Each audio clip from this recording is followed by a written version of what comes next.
Well, we first began investigating armed robberies at pot dispensaries back in December after Canna Clinic here in Ossington was held at gunpoint, a violent crime that the store owners here did not report to police. And tonight we're learning this is a much bigger issue. There has been a rash of dispensary robberies since June that are bringing guns to neighborhoods across our city.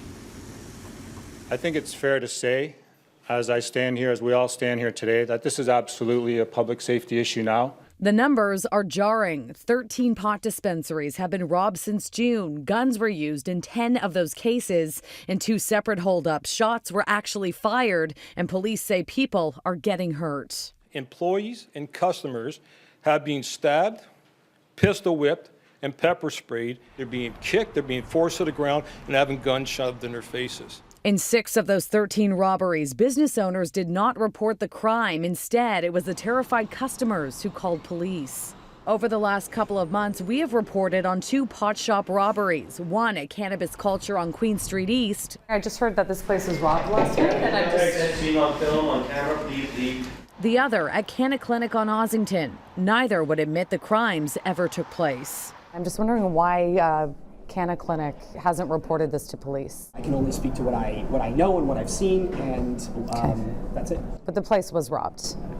I don't have any comment on that at all. Police are calling on pot shop owners to exercise their moral duty and report the violence. At the same time, they are vowing to uphold the law.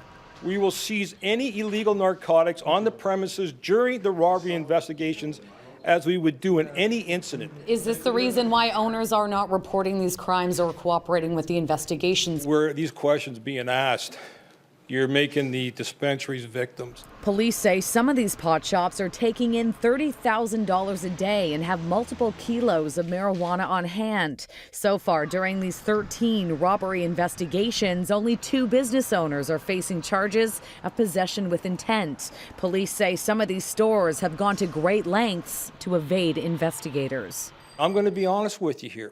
Some of these robberies, before the police were notified of the legitimate ones, the employees grabbed all the drugs and ran out the store with the drugs before the police got there.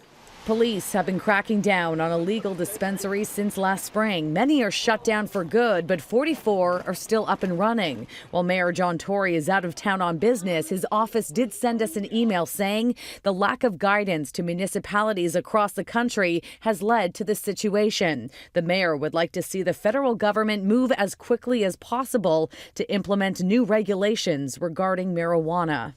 I find it disturbing that the owners and operators of these storefronts refuse to cooperate, turn over evidence, and instruct their employees not to call the police or speak to the police after they become victimized. Well, here at Canna Clinic, you can see a couple of security cameras on the storefront. I can tell you there are more inside. Police say 4 masked men with guns robbed this place back in December. And right now, the owners are still refusing to hand over that critical security video. Investigators also say that the incident that happened here appears to be gang related.